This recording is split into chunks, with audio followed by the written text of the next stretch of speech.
Officer Morrow surveys the immense damage. It looks like something ripped John Watson to pieces. He's missing a big chunk of flesh from his left side, exposing torn muscle and portions of his rib cage. Large puddles of blood and chunks of flesh litter the ground around his body. His fresh wounds still ooze thick arterial blood. His pale, lifeless face rests sideways on the saturated soil, wide-open eyes stuck in a forever gaze, and his mouth agape mid-scream. And that is an excerpt from the book I'll be reviewing today, The Tear Collector by Shawn Burgess.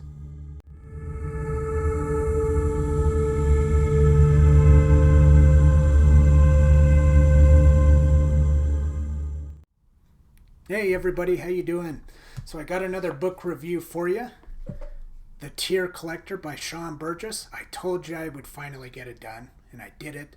By the way, this is actually not the title anymore. The real title is Tears of Grief Hollow. This is an ARC copy I got like 2 years ago. I won it in a Twitter contest. I got the author to sign it and everything. Pretty cool. But yes, I got it done. I read it. And I liked it. I thought it was an entertaining read. I can't say that I necessarily loved it. I don't know if I'd ever read it again. But I don't feel any regret for, spending a couple weeks taking the time to read it. So to give you a little background about it, so the main character is Brooks Acres. It's a story about these people living in an Appalachian town of Harper Pass. And Brooks hangs out with this group of kids. They call themselves the Marklin X Crew. And there's this mysterious disappearance in town, this sort of kind of special needs type girl. She disappears out in the woods. Margot Combs is her name. And the boys get involved in trying to find her, along with detectives and police officers. And much, much worse things happen following that. The detectives come across just grisly murder after grisly murder. Earlier I read a description of one of them with John Watson, who was just horribly mangled.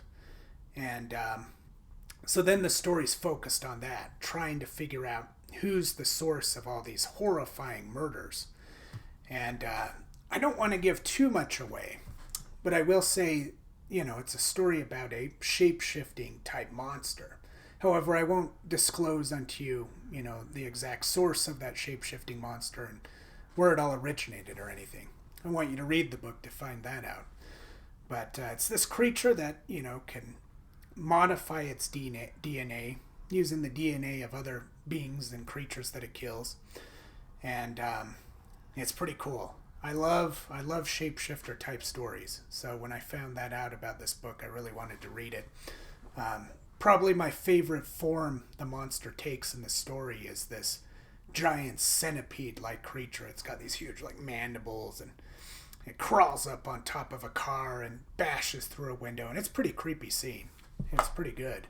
Shawn does a good job describing the action in such scenes like that, and I really loved it. Another thing I loved Brooks Acres and his buddies. It was a nostalgic return for me. It reminded me when I was a 13-year-old kid again, goofing off with my buddies. For instance, there's one scene where Brooks, he's trying to be initiated into the Marklin X Crew Club, and they make him walk across this dark room. He has to walk over Legos and endure the pain of the Legos jabbing into his feet. And if he makes it to the other side, then, he's passed one of the tests towards initiation. And, I just remember being that age and doing stupid shit like that. And it cracked me up. I loved it. I loved that part about the story.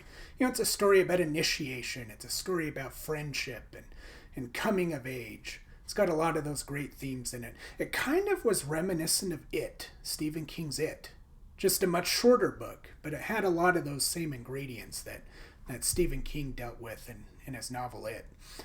Some parts that annoyed me, I loved the character of Detective Holt overall. I loved watching him try to unravel the case, and all doing his detective work and reasoning things out. That stuff was interesting. I enjoyed that, but I hated his inner monologues. Oh, they were terrible. He just sounded so frantic and so paranoid, and just none of it worked for me. So that was an annoying part of the story. Another thing that kind of annoyed me was there was a part, so the scenes with Brooks Acres as the main character, they're written in the present tense and they're written in first person narrative. And, excuse me. And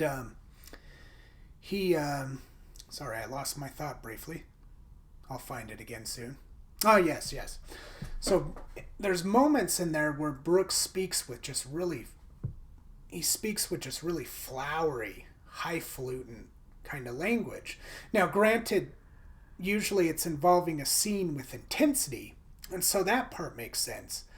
But it just didn't make sense that he would speak that way, being such a young age, because it's really like elegant, poetic language. And so I was like, I just don't find that believable that Brooks would talk that way. You know what I mean? So that was another thing that kind of threw me off. It kind of distracted me out of the story. But overall, it was a good reading experience. I do recommend it to you. If you're a fan of stories about shape-shifting monsters, then do check out Tears of Grief Hollow by Shawn Burgess. And in fact, he's finished the trilogy. So there's like 2 other books in the trilogy. I can't remember the other titles. But do check them out. You can find them on Twitter. I can't remember his exact handle name. In fact, it might actually have it here towards the back of the book of where you can find Shawn on Twitter. Well, here's his website. His website is ShawnBurgessAuthor.com. So I'm sure that'll have listing of all his social media too. But yeah, do check Shawn out. I like the book. I recommend it. And that concludes my review of Tears of Grief Hollow by Shawn Burgess. Coming up next, I'll be working on Vic LeMay Mist series. This is looks like that's book 2, that's book 3. I got book 1 lying around here somewhere. Nocturnal Blood will be the first book of the series. So I'm looking forward to that, guys. Thanks for tuning in, and I'll talk to you next time. See ya.